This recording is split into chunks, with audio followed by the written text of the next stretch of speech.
Interessante que a gente quer a solução pronta, né?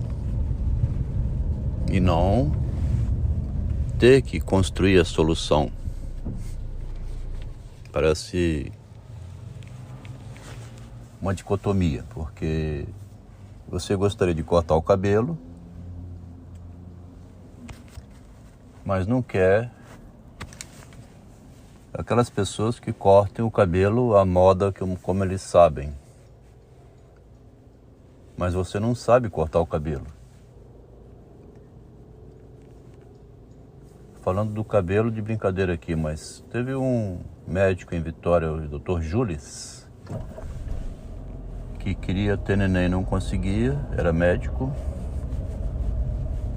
Aí ele foi por conta própria pesquisar na Califórnia, que lá tinha pesquisas sobre inseminação artificial. Isso em 1994. Vai completar agora 20 anos. 2004, 14, 24, 30 anos, né? Vai completar 30 anos daqui a 2 anos, no ano que vem. Então ele falou isso. Porque quando fomos fazer um tratamento de inseminação artificial, eu e minha esposa, tive essa conversa com ele. E ele então esclareceu que trouxe para cá o que ele foi fazer lá como necessidade para ele, converteu no empreendimento.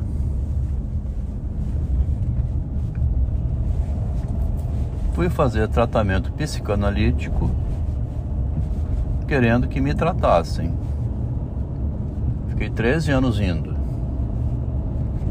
Descobri o narcisismo, que é o próprio eu se trata a si próprio. Quer dizer, fui buscar o tratamento, como fez o Julius White,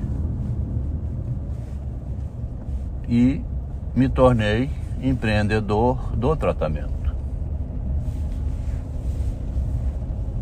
E mais do que empreendedor do tratamento, é descobrir que o Narciso é o empreendedor.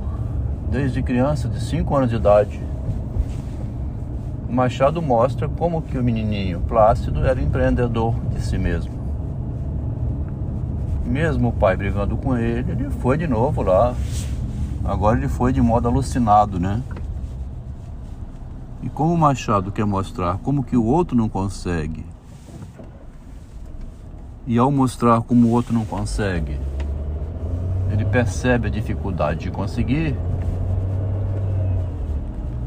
É um jogo invertido que faz o Machado, então, muito interessante.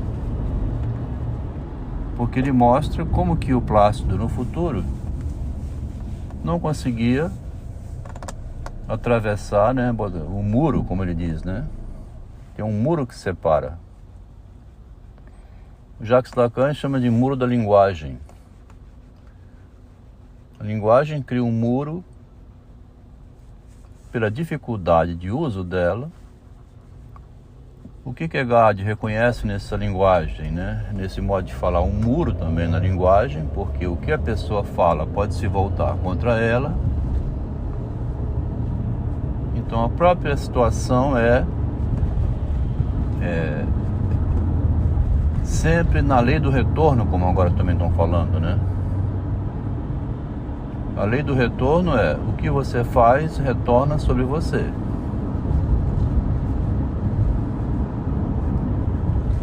Que é o efeito, então, que vem de modo invertido, né, da experiência. O que você fala, o que você faz. Essa pesquisa que está sendo a primeira vez feita dessa maneira, onde eu vou buscar uma solução, não encontro, por não encontrar, eu tenho que construir eu mesmo a solução.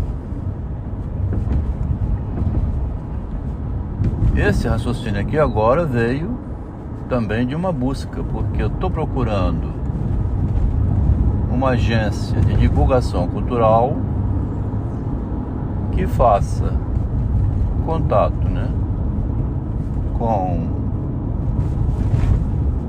numa determinada cidade organizaria um evento, umas 15 dias, né? Uma quinzena de eventos culturais da presença do escritor naquela cidade.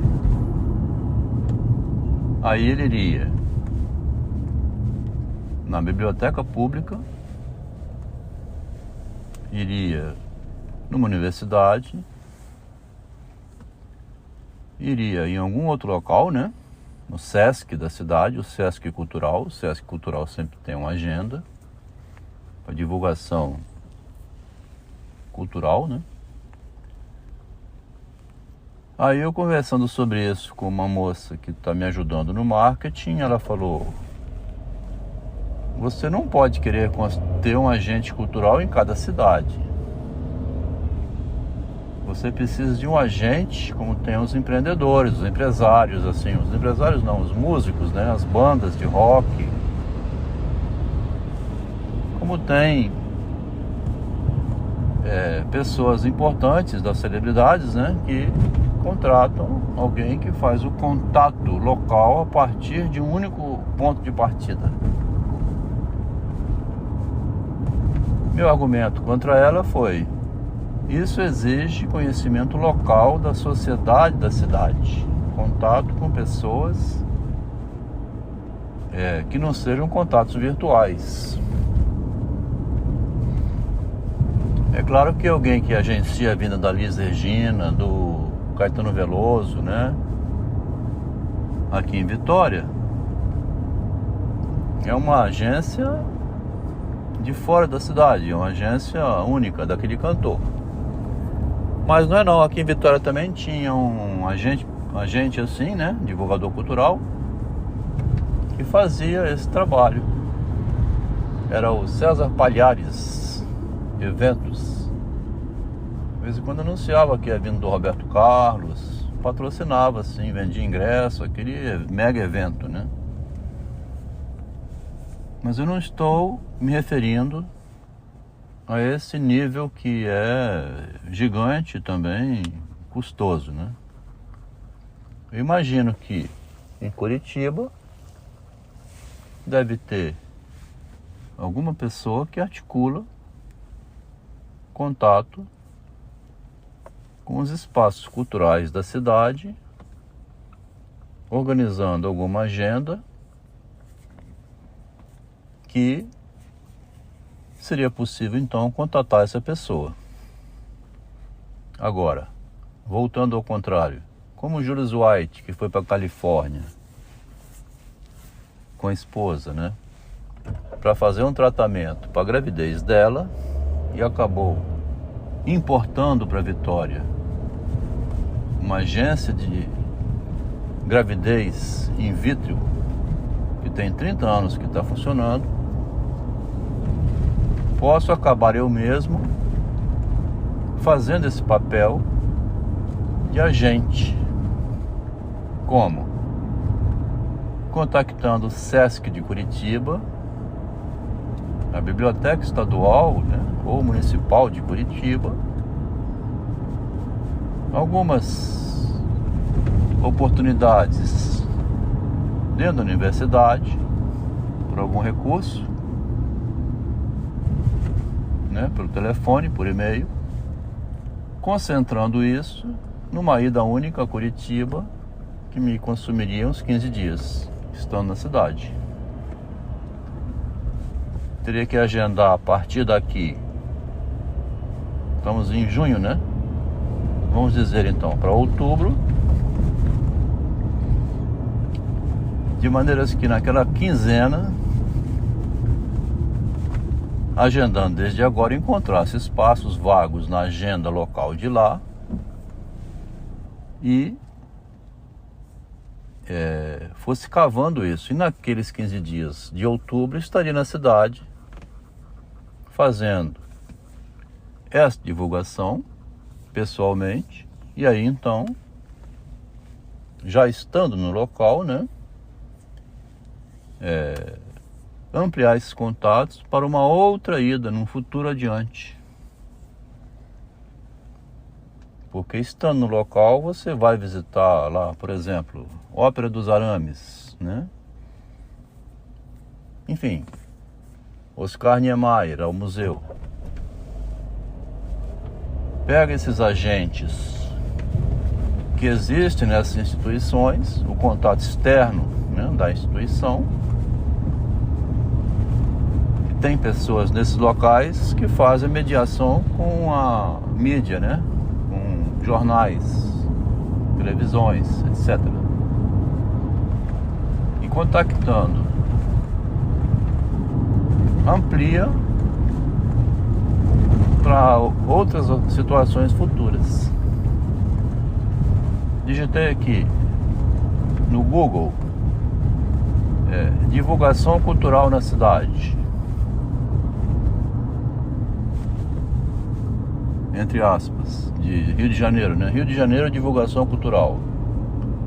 Apareceram algumas agências, telefone e tal.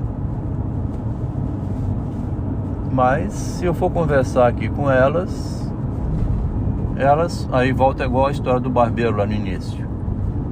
Elas não cortam o cabelo ao modo como eu quero, e eu não sei cortar o cabelo. Então eu vou ter que eu mesmo aprender a cortar esse cabelo, ou seja, montar eu mesmo um portfólio de atendimentos segundo a cidade que eu for. Por exemplo, Campinas, né? Tem um contexto local ali. Deveria começar aqui por Vitória eu mesmo. E ir estendendo isso para outras cidades. Onde o empreendedor, então agora, né, falaria de uma maneira mais ampla, como um engenheiro que começou lá no início, como professor de 2º grau, engenheiro civil na Vale do Rio Doce, saiu da Vale para se tornar empreendedor, foi fazer tratamento psicanalítico, descobriu que na psicanálise tinha uma questão com relação ao desejo de Freud, da invenção dele, de um novo método de tratamento médico dentro da medicina, que era também uma certa megalomania do Freud, de querer traduzir a angústia humana para a outra pessoa. Como diz aqui um comentário de hoje, quando ele era jovem, né, 17 anos. Ele mesmo não acreditava que tivesse o saber sobre a vida escrita em qualquer livro. Se ele não acreditava que existia um saber sobre a solução psicológica humana escrita em livros, é uma contradição, né? É um paradoxo que ele tivesse deixado escrita essa teoria que não pode existir em livros. A vida não poderia estar escrita no livro, né? Se estivesse, a pessoa iria lá ler e já tinha a receita de bolo ali. Existe sim alguma receita escrita, né? Um mínimo. Mas não é de lá que você vai tirar, né? Você vai tirar sempre da experiência prática. Olha só que giro interessante teve este áudio sob a forma de texto. Você tem que inventar a solução da sua própria vida.